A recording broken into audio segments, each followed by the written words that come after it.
Hello. তো কেমন আছো তোমরা সবাই? চলে এসেছি আর একটা নতুন ভিডিওর সাথে। তো আজকে আমি বাড়িতে একা আছি, আর এই কারণে আমি কি করলাম, ঝটপট বাজারে গেলাম আর বাজারে গিয়ে একটা হাঁস কিনে নিয়ে এলাম। তো হাঁস কিনে এনে কেটে বেছে সব একদম রেডি করে আজকের এই রেসিপিটা শুরু করছি। তো মেন কথা হচ্ছে, এখন আমার প্রথম কাজ হচ্ছে মাংসটাকে ম্যারিনেট করা। তো মাংসটাকে ম্যারিনেট করব। তো তোমরা দেখো কিভাবে ম্যারিনেটটা করছি। তো দেখো, মাংসটাকে ম্যারিনেট করার জন্য এখানে আমি মশলা তৈরি করে নিয়েছি। নুন আছে, আলু কেটে রেখেছি, আলুটা ম্যারিনেটে যাবে না যদিও। এখানে দেখো কাশ্মীরি লঙ্কার গুঁড়ি আছে, আর এখানে হলুদ আছে, আর সর্ষের তেল আছে। তো এবার দেখো আমি কিভাবে ম্যারিনেট করি। তো প্রথমে আমি নুন দেব। তো নুন প্রথমে আমি 2 চামচ দিয়ে দিচ্ছি নুন। তারপরে দেখো এই কাশ্মীরি লঙ্কার গুঁড়ি, এই কাশ্মীরি লঙ্কার গুঁড়িটা আমি দেব। বেশি না, সামান্য, একদম বেশি দেব না। আচ্ছা, তারপরে আমি দেব হলুদ। হলুদ দেব আমি এখানে 1 চামচ, আর 2 চামচ, 2 চামচ হলুদ দিয়ে এরপরে এই যে আমাদের এই মশলাটা, তো এই মশলাটাকে এবার আমি এর মধ্যে দেব। তো দেখো মশলাটা দিয়ে দিয়েছি। আর এবার মশলাটা যখন দিচ্ছিলাম, আমার তো ক্যামেরা ধরার কেউ নেই, তো তার জন্য মশলাটা কি করে দিচ্ছি সেটা তোমাদের দেখাতে পারলাম না, ঢালাটা। তো এবার মশলাটা দেওয়ার পরে দেখো তেল, সর্ষের তেল এবার আমি এর মধ্যে অনেকটা সর্ষের তেল দিয়ে দেবো। দেখো অনেকটা আমি সর্ষের তেল দিয়ে দিলাম। এবার এটাকে আমি মাখিয়ে 15 থেকে 20 মিনিটের জন্য রেখে দেবো। তো এই 15 থেকে 20 মিনিটের মধ্যে আমি কি করব, আমি গিয়ে স্নানটা করে নেব। আর হ্যাঁ, একটা সিক্রেট কথা কি, আজকে বাড়িতে কেউ নেই, তো এই রেসিপিটা আমি একা একাই করছি। তো আমি জানি না যখন এই রেসিপিটা ইউটিউবে আমার বাড়ির লোকেরা দেখবে, তখন তো তারা একদম অবাক হয়ে যাবে, তারা জানতেই পারবে না।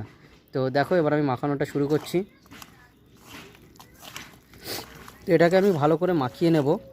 ভালো করে মাখিয়ে নিয়ে 15 থেকে 20 মিনিট আমি ম্যারিনেশন করার জন্য রেখে দেবো। মানে আমি স্নান করতে যাব, তো সেই সময়টুকু আমি এই জিনিসটাকে ম্যারিনেশনে সেই টাইমটুকু এটাকে দেব। স্নান করে এসেই আমি আমার রান্নাটা শুরু করব। তো দেখো মাখানো হয়ে গেছে, আর এবার আমি ম্যারিনেশনের জন্য রেখে দিচ্ছি 15 থেকে 20 মিনিট। আমার স্নান করে ফ্রেশ হতে হতে, জামা প্যান্ট সব ধুতে ধুতে 15 থেকে 20 মিনিট সময় লেগে গেছে। আর এখন আমি ছাদে এসেছি ভিজা জিনিসপত্র সব শোকাতে। তো এবার আমি সোজা নিচে যাব, আর নিচে গিয়ে রান্নাটা স্টার্ট করি। বাড়িতে একা আছি তো খুব মজা। তো আর বেশি দেরি নেই, এবার কড়াইতে আমি তেল দিয়ে দিচ্ছি। কড়াই গ্যাসের উপর চাপিয়ে দিয়েছি, আর কড়াইতে তেল দিয়ে দিচ্ছি।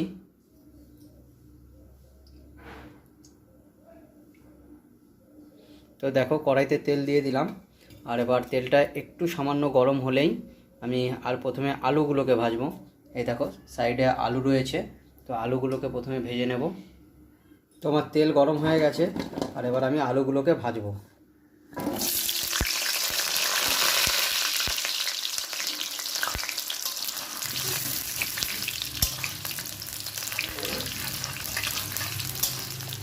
তো আলুগুলোকে আমি একটু লাল লাল করে ভাজবো, আর লাল লাল করে ভাজার পরে আলুগুলোকে আমি তুলে রাখবো। তো দেখো আলুগুলো এরকম লাল লাল করে ভেজে নিয়েছি। তো এবার আলুগুলোকে আমি তুলে সাইড করে দেবো। তো দেখো আলু তুলে নেওয়ার পরে আমি সামান্য জিরে আর 2টো তেজপাতা ফোড়ন দিচ্ছি। দেখো 2টো তেজপাতা ফোড়ন দিয়ে দিলাম, সামান্য জিরে আর তেজপাতা। আর এইবার কি করব, এইবার আমরা কেটে রাখা পেঁয়াজ এর মধ্যে দিয়ে দেব। দেখো কেটে রাখা পেঁয়াজ আমি এর মধ্যে দিয়ে দিলাম।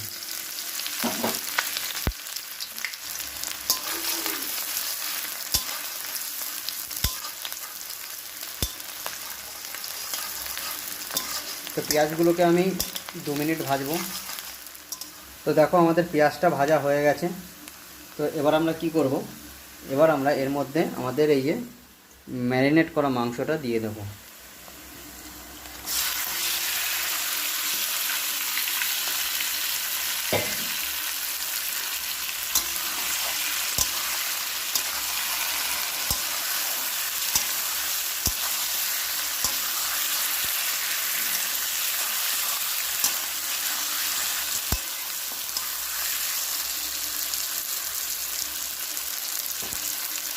আচ্ছা, ম্যারিনেট করা মাংসটা তো দিয়ে দিলাম কড়াইতে, তো এবার কি করব? হ্যাঁ, এবার আমাদের ম্যারিনেট করা মাংসটা যে গাবলাতে ছিল সেই গাবলাটা দেখাচ্ছি তোমাদের।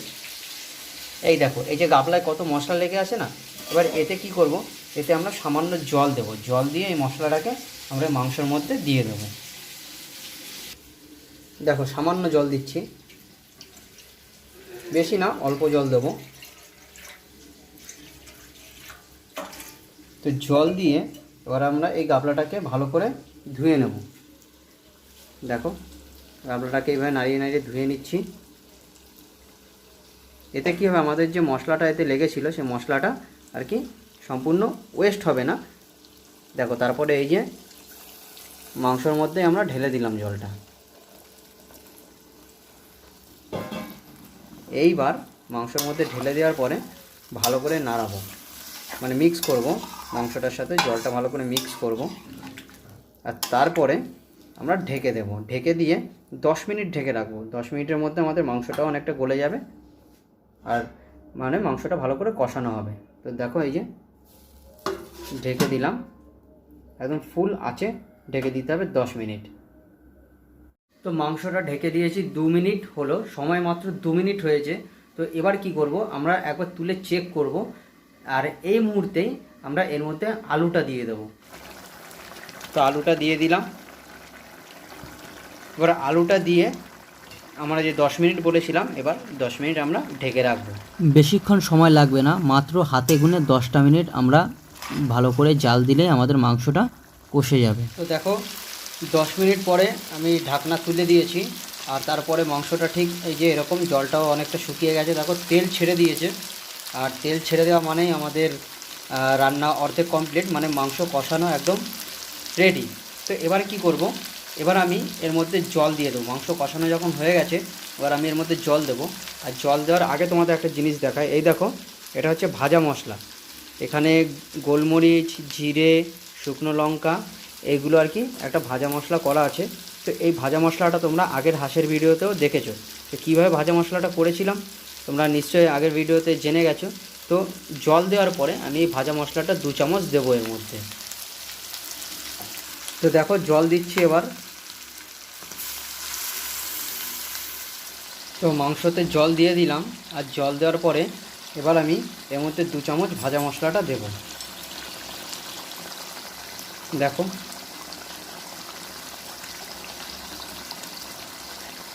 অল্প অল্প 2 চামচ ভাজা মশলা দিলাম, আর ভাজা মশলাটা দেওয়ার পরে একদম ভালো করে নাড়িয়ে দেবো।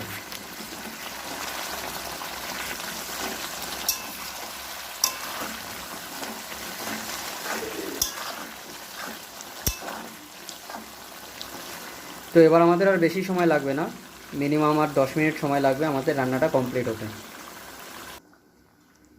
তো দেখো একদম জল দিয়ে ভালো করে মশলাটা মিক্স করে নিয়েছি। তো আমি আর একটু সামান্য জল বাড়িয়ে দিয়েছি, তো সেটা দেখানো হলো না। তো এবার আমাদের আর 10 মিনিট সময় লাগবে রান্নাটা কমপ্লিট হতে। তো তারপরে তোমাদের একদম শেষে দেখাচ্ছি যে কি করব। তো দেখো 10 মিনিট পরে আমাদের রান্না একদম কমপ্লিট হয়ে গেছে। তো এবার আমরা কি করব, আর সামান্য অল্প একটু আমাদের ভাজা মশলাটা এর মধ্যে দেব, আর গরম মশলা দেবো এর মধ্যে। দেখো এই যে গরম মশলা, তো গরম মশলা দিয়ে দিচ্ছি এর মধ্যে। গরম মশলা আমাদের বেশি ছিল না প্যাকেটে, সামান্যই ছিল, তো ততটাই দিয়ে দিলাম। আর এবার আমরা এটাকে আর 1 মিনিট কড়াইতে এইভাবে উনুনে জাল দেব, ভালো করে মিক্স করে নেব, তারপরে নামিয়ে নেব। 1 মিনিট রাখবো এবার। তো দেখো আমি মাংসটা নামিয়ে নিয়েছি, আর এবার সামান্য ধনেপাতা এর উপর একটু স্প্রিঙ্কেল করে দেবো, সামান্য, বেশি নয়, অল্প। হাঁসের মাংসতে কেউ ধনেপাতা দেয় কি না তোমরা কমেন্ট করে বলো। আমি বাড়িতে একা থাকলে একটু এক্সপেরিমেন্ট করি, তাই আমি আজকে একটু ধনেপাতা দিয়ে দিচ্ছি। ব্যাস, আমার রান্না কমপ্লিট। তো তোমরা এতদিন আমার মায়ের রান্না দেখেছো, অর্থাৎ সারদামণির রান্না দেখেছো, আজকে আমার হাতের রান্নাটাও দেখে নিলে। আমি কেমন রান্না করেছি তোমরা শুধু এই মাত্র ভিডিওটা দেখেই একটু কমেন্ট করে জানিয়ে দিও যে আমার রান্নাটা কেমন হয়েছে, আর তোমাদের কেমন লেগেছে সেটাও একটু কমেন্ট করে জানিয়ে দিও। আর হ্যাঁ, অবশ্যই সাবস্ক্রাইব করো, এইভাবে ভালোবাসা দিতে থাকো, আর আমাদের এইভাবেই পাশে থাকো। তো দেখা হচ্ছে আর একটা নতুন ভিডিওর সাথে। এরকমই ভালোবাসা দিতে থাকো। Tata, bye bye.